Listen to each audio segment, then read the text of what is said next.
How's it going, everybody? You know, this is a beautiful day. I live in in Washington State in the Pacific Northwest, and if you can see behind me, that mountain right there is Mount Baker, and this is the Puget Sound. Over there in the distance, there's a city. It's Bellingham, Washington. And I thought, you know, today I was out on a local island.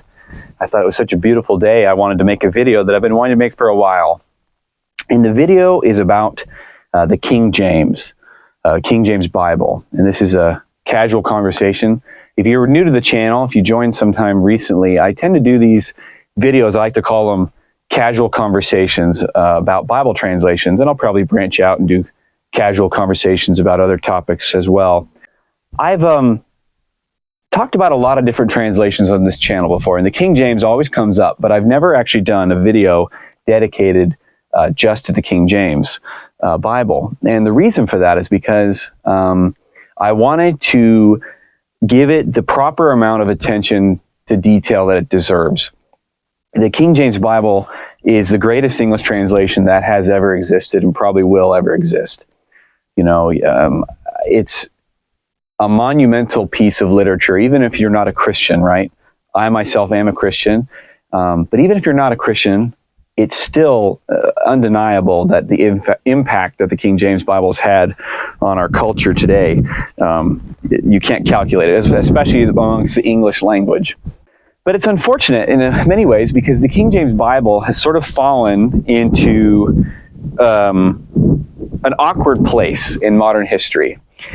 And that is that you find that the loudest voices are people who are either on one side saying that we should move on and get away from the King James, or on the other side, they are what's called King James only.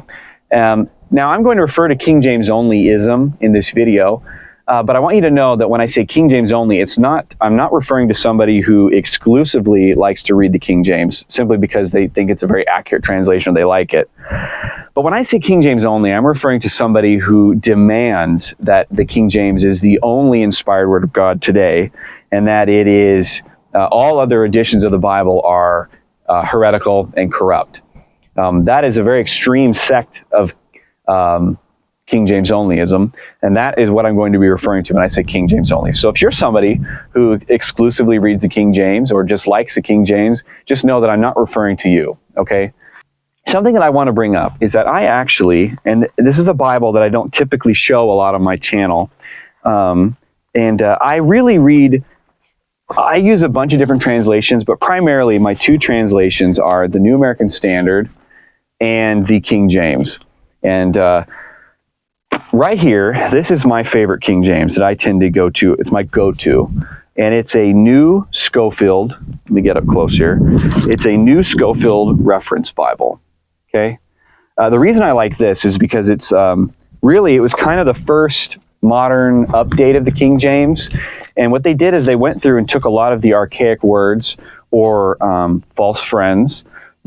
False friend would be a word that you think you know, but it's changed its meaning. And they updated them and they put them into the text. And so I pretty much read this on a daily basis, this along with other translations. And I'm saying this as a point because I love the King James, okay? So if I say anything negative about it or positive, just know that I myself am an actual fan.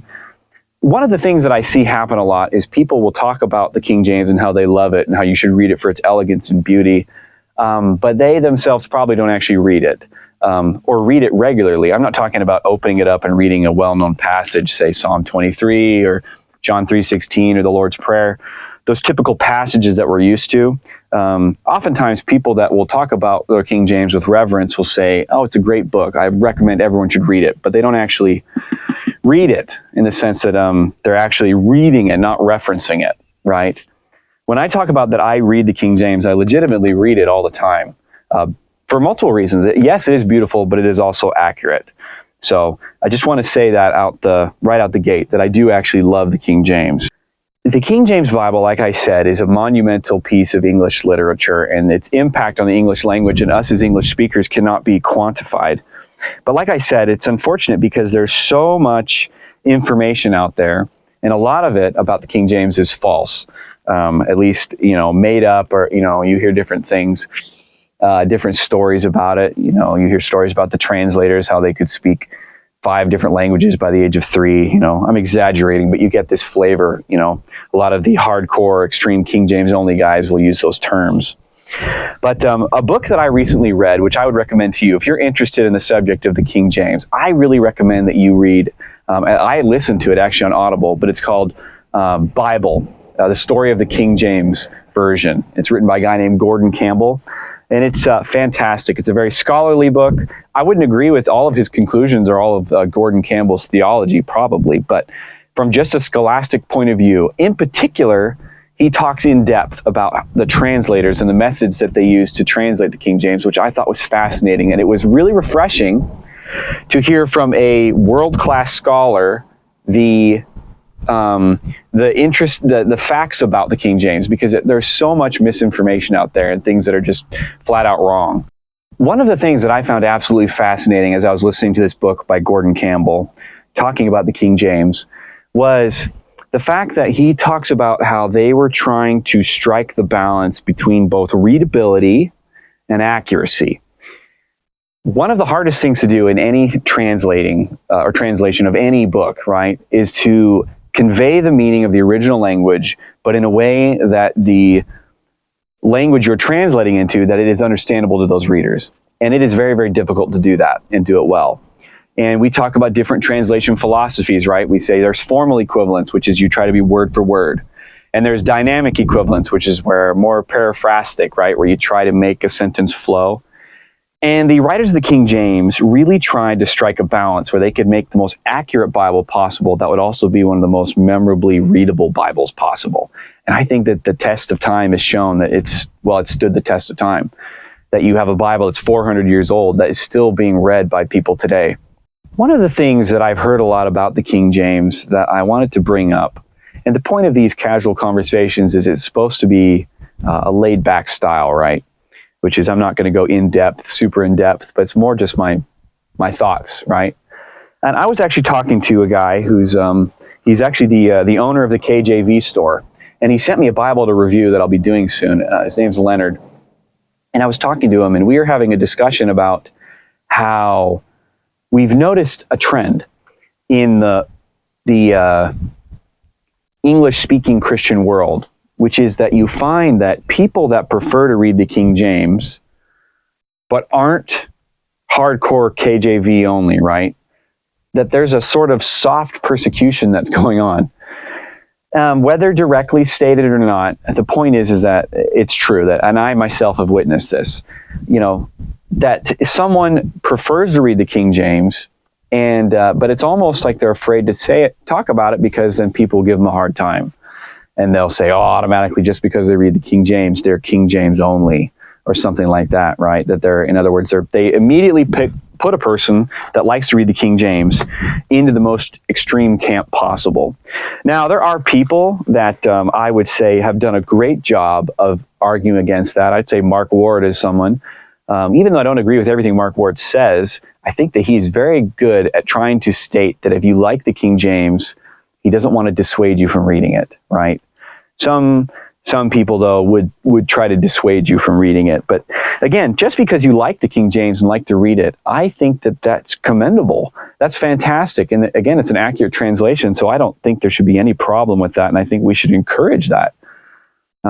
Yes, the issue of false friends arises where a word you think you know it means something else, but I don't think that that's entirely some sort of deal breaker. You know, just underline that word and write in the margin a updated edition, or find defined King James Bibles. You can get those, and they have updated words in the margins, and I think that those are fantastic resources. So if you're somebody who's scared about reading the King James because of that reason, don't let that dissuade you.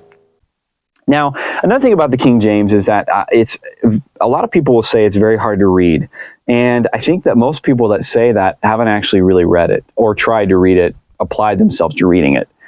It's one of those things that you kind of hear it repeated a lot, and I suspect more that it has to do with people repeating what they've heard rather than personal experience. So if you're somebody who's ever heard that the King James is hard to read, or you've been dissuaded from reading it because of various things, I recommend that you actually read it. And again, not simply because it's beautiful literature, which that alone would be reason enough to read it, but also because it's extremely accurate.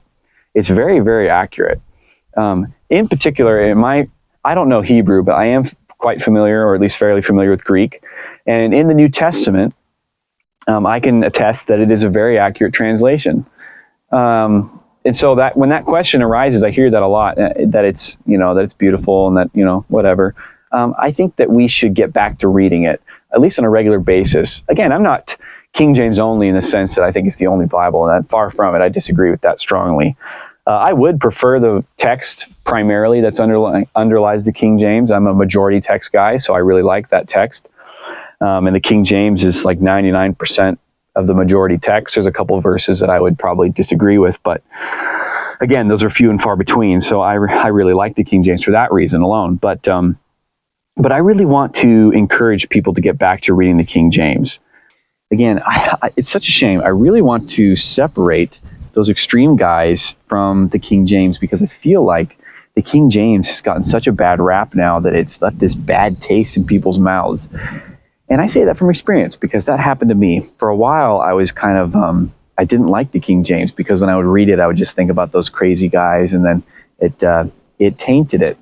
But I realized that I wasn't going to let them do that. So I don't want to be someone that's surrendering the ground to them, right? Just because someone out there that's nuts has done something dumb with the King James Bible, in no way should diminish the fact that if you like the King James, it should no way diminish your use of it. Again, I want to encourage people to read it more. And I think that we need to get back to it as an English-speaking people, and that we're utilizing it more. For many reasons, right? But again, I think that it's such a valuable tool to have. And I think that throw it out just because a couple of guys are nuts out there, right? I think that we're doing ourselves a huge disservice.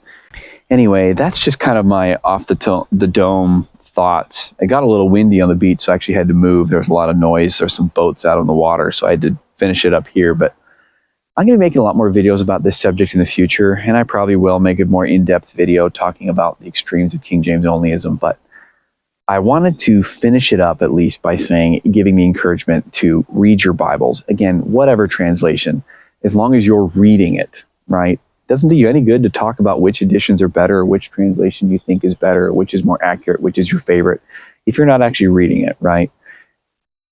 Talk is cheap. Give me deeds. You can say how much you love God in the Bible all you want, but if you're not actually reading it, then ultimately, where's the fruit in that? Okay, so make the Bible your hobby, get into the Bible and actually read it, and God bless you guys, and I'll talk to you later. Bye-bye.